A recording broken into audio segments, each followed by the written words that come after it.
What's up, summoners? King Blair here. Today, for Top 5 Tuesday, we're going to be talking about the top 5 heroes that I would personally nerf, as well as to how I would nerf them. Now, as many of you guys may or may not know, last year in the update, Smilegate said that they are not looking at nerfing any heroes, and their plan is to never nerf heroes in the future. That's something that they actually said in one of their interviews. However, right now, if you haven't been keeping up with the RTA meta, it's not the greatest. But I wanted to do nerfs that don't kill the unit and butcher them, that people will want rewards, but just make small enough tweaks that you push their power levels down just enough that another unit can actually come in, counter them, and actually be more balanced and have a more balanced metagame, and you still get use out of the unit that you got. That way you can tackle the issue of people feeling that they need full ammo 5-star selectors with a certain type of unit. So if you like the video, make sure you like, subscribe, and Discord server, link down in the description.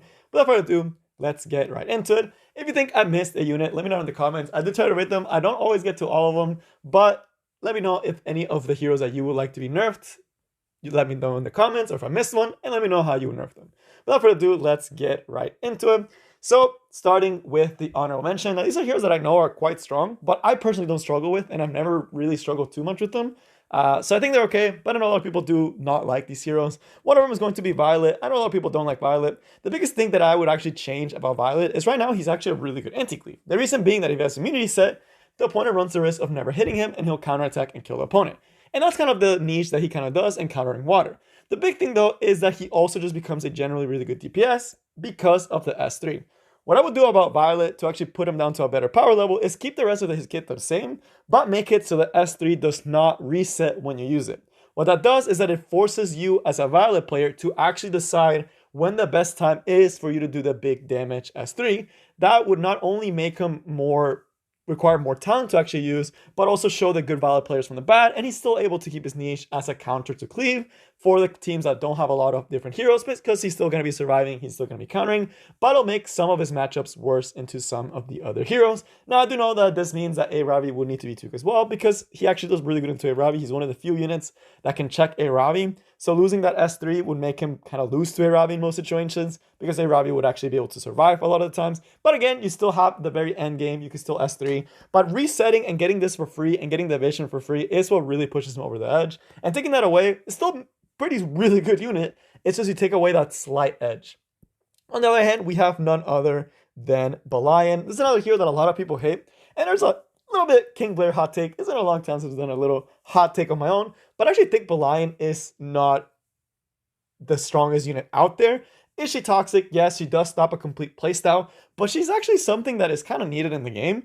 And the soul stoppage, without it, there would be so many different teams, like the Pavel teams we used to have, that would come back, like the Sten and Carrot teams that were really strong. They would easily just come back if she came. But there's two ways that you can actually mitigate some of her effects and actually punish the players that are picking Balian. First off, the strip on the S1 feels like a little bit that extra edge of it being too much. They just use way too much advantage in a Bruiser versus Bruiser matchup, which wasn't what Balian initially was intended to do. So taking away that strip on the S1 would make a lot of her Bruiser matchups worse. And by doing that, it makes it so she actually has significantly more counters, and you actually have to think of when you actually want to pick her. The other thing that I would actually add on, potentially, I don't think this is needed, but I know someone would call for it, would also be to make it so instead of cutting off soul game, to make it so you can't soul burn as she's on the field. This way, if the opponent is actually able to focus down your Balian, they get to get access to the souls that they didn't get to use at the start of the game, which would then allow them to be able to soul burn and get that advantage back. This would make Balian and needing to protect Balian way more impactful. I wouldn't do both these things. I would either do the souls, if you kill her, you get your souls back, or you can soul burn again, or make it so she loses the strip. I wouldn't do both, because I honestly think she's in a decent spot. She's still very strong, she's still very annoying, especially in Arena. But in RTA, she's really not that bad unless you're strictly cleaving. Then yes, against cleaves, she does extremely well. But that's going to be it for the honorable mentions. Now let's go up to the top 5. And these are the heroes that I honestly hate going against them, and they're all super meta. But at number 5, we have none other than Rimuru. Now, the big thing with Rimuru is he really has changed the way the game is played. Ever since his release, immunity set has gone down significantly, as well as with AOL's release, and has just made it so Rimuru hasn't been able to run the ball with it. The big thing with Dreamworld is that he has a little bit too many tools besides just doing damage, and stealing buffs. Now, I actually like the idea of having a high single target damage dealer that can also steal buffs. I think that part is actually really cool. What I don't think is cool is that he gets a decreased defense for free. I personally will remove the decreased defense from the S3, and he would be a significantly more balanced unit because he just becomes a single target nuker, right? It's single target nukers are still really, really strong, but there's a lot more ways to play around that when you're not getting AoE decrease broken if he steals a buff. And if they wanted to keep this, then they have to either reduce the damage or punish the cooldown, because this is actually not that long of a cooldown of a skill. But I still think the best way to actually nerf it would be honestly just take off the decreased defense and maybe make it so it's a little bit harder to get the max damage. Maybe make the low damage 3,000 rather than 5,000 flat, and make him have to work up to the 10,000, right? I do like the idea of punishing buffs. Do like the idea of it combining with buffs. And I do like the idea of doing a lot of single target nuke. I think all those things are fine and it's cool to have that, but I don't think they should over push that kit with an AoE decreased defense as well as giving you 5,000 damage for free, right? You have to kind of work for it. And a lot of the times people don't work for it. They just slam an S3 and they get 6,000 for free, right? They should definitely start at a lower amount. Maybe even start at 0 and make it scale harder with the buffs. And maybe that would be one way to fix them, is actually make them more towards the niche of countering buff-heavy teams or combining with buff-heavy teams. But that's how I fix removal, mainly because right now he's just a very generally just a solid unit and does so much true damage without really having to work for it. That is what's pushed him to be up to the next level. But now that is going to bring us to the number 4, and we have none other than Apocalypse Ravi, which, even though I own her and I use her a lot, I have to admit this unit is not really that balanced. In an aggressive team composition, you're basically punishing the opponent for trying to tank up against your damage, because you have a unit that if they don't have damage, they're not going to be able to kill her, right? It is very punishing. It forces the opponents to take high DPS units into your potentially aggressive team, which is not often that good. It's almost always an auto-win button in a Bruiser versus Bruiser matchup in a lot of situations, unless they have the damage necessary or like in an aggro situation, right? Just very, very versatile. But the biggest thing is how hard it actually is to kill her, right? The damage, even though it's very high, again, it's fine to have a Bruiser that does that. The cycling, while it can be really annoying, that's the main place and utility where I would actually start targeting. I like the idea of arriving with the S3. I like the idea of it being very scary and you having to play around this S3. What I don't like is how hard it is to actually kill her and deal with her. So what I would actually do is reduce this 15% combat readiness to maybe 10, so it's not as punishing for you trying to hit her, as well as also reducing the amount that you are recovering. The amount that you're recovering right now is quite high. If you cut that in half, it would actually allow bruiser-ish teams that don't have as much damage to actually be able to deal with her more reliably, right? So cutting the utility rather than cutting the damage is the main place where I would actually try to look to try to nerf a Ravi a little bit. So mainly, again, targeting that sustain, allowing you to have more units that can actually take her out, and of course, also making it so she doesn't cycle as hard, so that a Ravi player is forced to play around with a little bit more speed, right? This is the main reasons why I think a Ravi is so strong. Again, because she forces the opponent to bring high damage dealers when you potentially are bringing a more aggro draft, right? You're just getting a really good bruiser in a really good situation. So again, taking away some of the utility, but keeping the damage, keeping what she does as the revive, I think is fine. And that would also make her a lot easier to actually be dealt with. Now, at the number 2, I have none other, or number 3, my bad. I was number 4. Number 3, we have none other than Angel of Light Angelica. I still think this unit is broken. Every single time someone tells me, oh, she's not that good, I'm like, okay, show me what you do against her. In Arena, or in RTA primarily, and then they lose to her in RTA. In Arena, yes, she has more ways to actually be dealt with, as well as in Guild Wars, but in RTA, it is very, very hard to actually deal with this unit, and she can be very, very demanding to actually try to beat. The big thing that I'll actually do with her is 2 things. Right now, the S2, the fact that she can't be stunned makes it so there's a lot of units that normally would have a positive matchup against her have a negative matchup, right? Even things like Polides with Crown, she doesn't get punished because you're not getting stunned, right? If you somehow outspeed with stun, you can't stun her, right? There's so many situations where this stun is just a little bit too much, right? It's just a little bit too punishing. Take that off. There's no reason for that to be there. That's like the icing on the cake. And the other thing I would actually do is add 1 turn of cooldown to the S3. Now, you may be wondering, you don't want to do anything else about the strip or the unbuffables. No, because units like Ascendant do exist, and there are counters to units like Angel and Angelica. The problem with Angel of Light Angelica right now is the fact that she cycles extremely, extremely fast.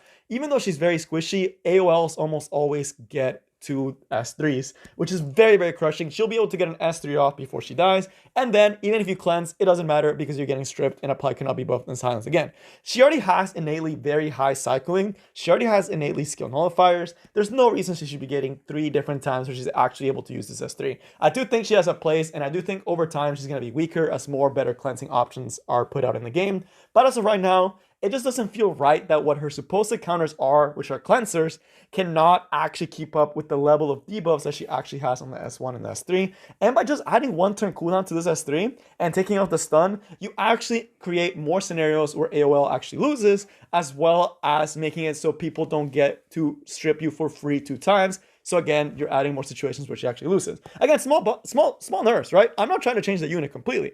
I'm just trying to make it to a point where they actually have counterplay around them, so you can actually try to beat them.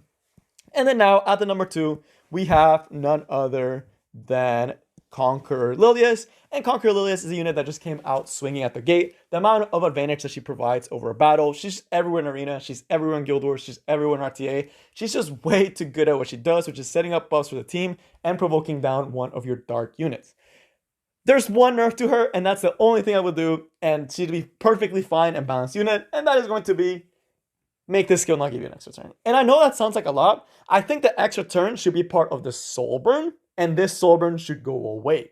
Right, this soul burn should be moved to this S3 for the extra turn, but she should not get an extra turn for free. What that extra turn creates is it allows you to cycle her S3 and her already high base speed and ability to have border coin to just be able to cycle the opponent into oblivion by taking away this this extra turn that she gets on her S3. It makes it so you can actually don't have to bring a dark pick into her in Arena and Guild Wars, and in RTA, you're not immediately punished for using someone like Polides, right? Again, it's not the end of the world for the unit. I would still use Lilias even if she didn't have this S2, but it would make it more threatening into things like Polides, and it would add more counters to her and more counterplay around her, and actually make her require a little bit more skill to actually use rather than just slamming and forcing a ban from the opponent, right? That honestly is the biggest way that I would actually change Lilias, and that would make her balanced, and she would be a great and fun unit. Everyone would be able to enjoy her, but right now, that's not the case. She's just extremely broken and oppressive because she's able to immediately take an extra turn, lock you down, cycle her S3 faster, and get a barrier right on turn 1, and cycle that barrier for the next turn quicker, which means you're getting more barriers, more sustain, more provokes, more disruptions, right? Just a very, very annoying disruptor. Definitely would nerf that aspect of it. Just extra turn, right? That's all you need to nerf. And then last but definitely not least, we have none other than Mediator Queric. This unit, to me, is one of the best units in the game. Honestly, the best unit in the game, because right now he just basically does almost pretty much everything. They made him a cleanser, like one of the best cleanser in the game, bar none. Why? He's basically immune to debuffs, unless of course you're using fucking Clury or Wanda, who can actually still lock him down. I have to say that because it is true. They can actually still lock him down. But for the most part, he's still the best cleanser because he doesn't have to build ER to do his job. That's fine. The other part is he's one of the best buffers in the game because he gives attack buff and immunity as well as the full team cleanse. That's also fine. I know it's very strong, but it's also fine. He always had this and he wasn't a problem, right? He was always just okay. But where does the problem lie? Well, he does all these things on the S3, as well as getting a free 50% CR push, which cycles him into the S2. The way that would actually make him more balanced is increase the cooldown on this S2. I cannot believe this cooldown is on a 3-turn cooldown, because this skill does insane amount of damage. It strips and applies attack break, right? It does so much in one skill, and the fact that he's able to cycle quickly to it with the S3 and able to cycle with the S1, he's essentially able to do S2, S3, S2, or S1, I think, or one S1 in the middle. I think it's S2, S3, S1, S2, S1, S1, S2. Right? He's able to cycle to S2 very quickly, not only to keep up buffs against him, quickly putting a lot of pressure on your team because he's able to cycle you so far fast with the S1 and the S3 extra turns, and essentially you never get rid of the barrier, right? He's able to have a barrier up for the team almost essentially 24/7 because he's cycling with things like Warhorn, right? So having that high cycling in Mediator Cowrig, the biggest thing I would do is honestly add an extra cooldown to this or take off the CR push on the S3. One of the two will work in actually keeping him in check. Why? Because if you put a longer time on this S3, if they S3, that means that they are not getting that CR push for free, which means they're not getting to their S2 as quickly. And if you add the extra turn on the S2, it means they're not doing the S2 as quickly. That would honestly balance him. He would still be extremely strong at setting up for the team. He's still one of the best cleansers in the game. He still does good damage and provides good support after his S3, but he wouldn't be this monstrosity of a cycling unit that is just setting up barriers, breaking attack, and doing all the attack buff all at the same time, right? So that would take off the extra edge. So that's going to be it for the top 5. What I want you guys to realize is that it is very easy to actually balance a lot of these heroes without absolutely gutting them. So the whole thing where like Smilegate has to give some form of award if they nerf the unit that you pulled on, to me, it's kind of weird. People are like, oh, but they're selling a false product.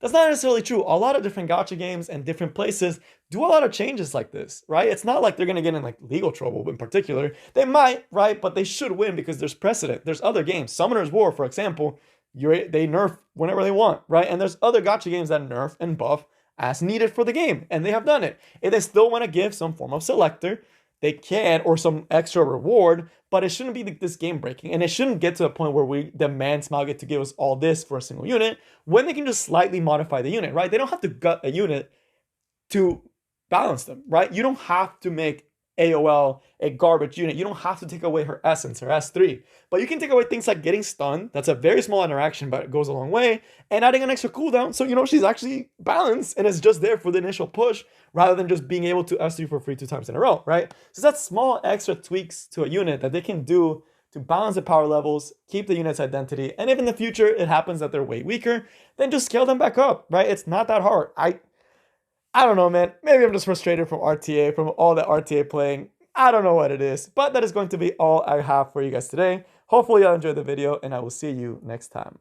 Peace.